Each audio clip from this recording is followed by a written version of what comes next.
You probably know that Harman aka Ilford have just released a new film. But this isn't just any film, it's their first go at a C41 process colour film. I knew I had to get my hands on some, so the day it released, my girlfriend Jen actually bought me some as a Christmas present. I've been waiting for the right conditions to test this film, as for the past few weeks it has been rainy and grey, but I thought it would be good to test it in some classic British weather. I've only seen this film shot in sunny conditions with warm colours, but all around me is grey and cold, so I thought the results would be interesting. So me and Jen went to Falmouth so we can book out some cameras from our university. I do have some 35mm cameras, but I wanted to use some that had reliable light meters since I know this film doesn't have the best latitude. I ended up booking out a Nikon F100 and a Canon RT. I had never used either of these cameras before, but they seemed easy enough as they were all automated. So we began loading the film into the cameras, and I may have messed up. You see, with the camera that I was using, the Nikon F100, I saw online that all you had to do was pull the film to the little red or orange mark, close the back, and then the film would auto wind. However, when I done it, it just didn't work. So I was a bit confused why it wasn't working, so I tried it a couple more times, and then I tried it again, but then I pressed the shutter just after closing the back. The camera made a faint sound, but it didn't sound like the film had been wound on, so I opened up the back and I exposed the film, because apparently it did get wound on even though it just went and that was it. So yeah, I exposed some frames accidentally, so I have a few less frames than Jen.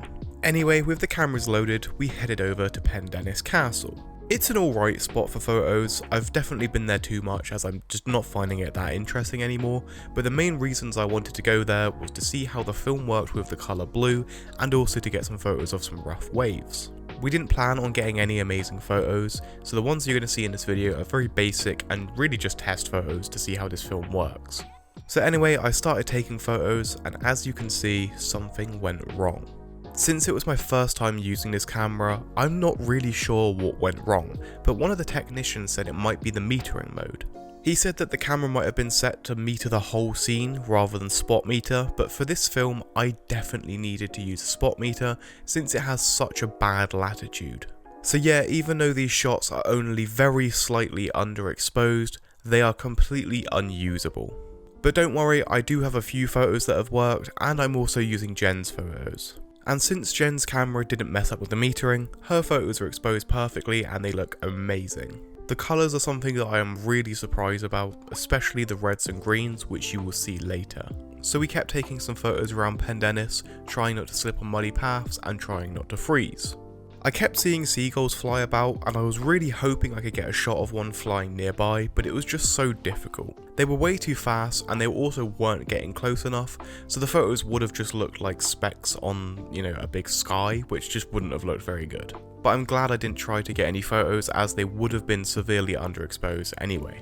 At this point, I was almost done with my roll, thinking I'd gotten some decent shots, completely unaware that they were all underexposed. Jen, on the other hand, was being very cautious with her shots and was only about 10 frames in, so she continued snapping some photos.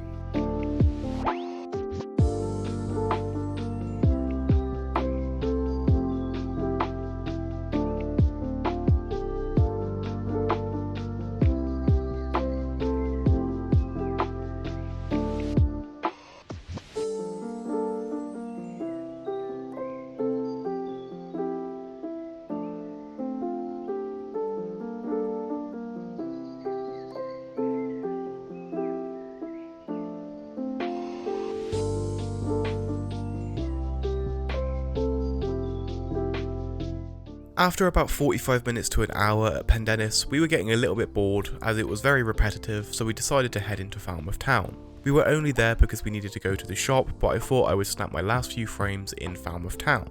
So I took a few more photos, and once again they were underexposed and had a weird colour cast. Apart from this one, which I actually do quite like. While it is still a little bit underexposed and the shadows look very grainy, it is better than most of the roll. And at this point I was done with my roll, but Jen still had quite a few more shots left. And instead of shooting Falmouth like we have done so many times before, we decided to head to Penryn and take some photos there. Most of the time I refer to Penryn as Falmouth because they are connected and they are pretty much just the same place. Like, my university is in Penryn, but it's called Falmouth University, so it just doesn't really make much sense.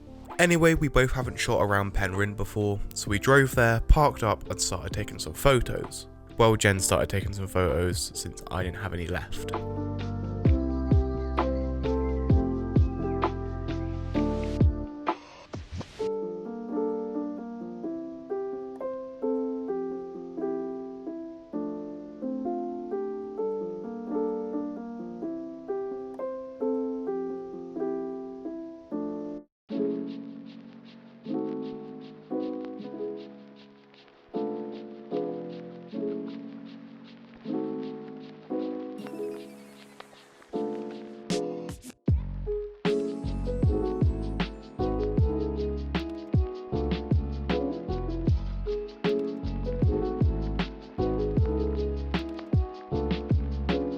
Jen was finally done taking her photos after about half an hour of being in Penryn.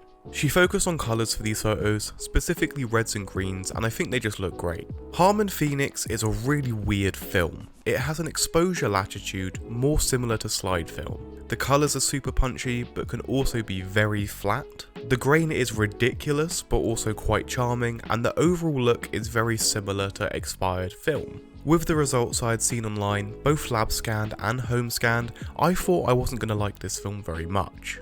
But I am completely surprised by this film. I actually quite like it. This film reminds me of a Fujifilm stock, specifically for those really punchy and saturated greens and reds. I don't really shoot Fujifilm's film stocks, as the very limited number of stocks that I have shot, most of them have had this weird purple cast over the images that I just absolutely hate. To be fair, I have gotten some nice shots with Fuji C200 a few years ago, but when I've recently used that film, it's just been so purple and I hate it. I have one more roll of Harman Phoenix and I know what I want to shoot, but I just have to wait for the right conditions since I want these photos to be perfect. But after that roll is shot, I will definitely be contemplating picking up some more Phoenix 200, as it is really nice. It's like a Fuji stock, but without the purple cast and warmer. I really like it. It's definitely an experimental film stock like Harman have said, but it does have a really nice charm to it. Anyway, that's the end of this video. Be sure to check out my last one. I'm sorry I didn't upload a learning large format video this week, I just didn't have anything to talk about. I'll see you in the next one. Goodbye.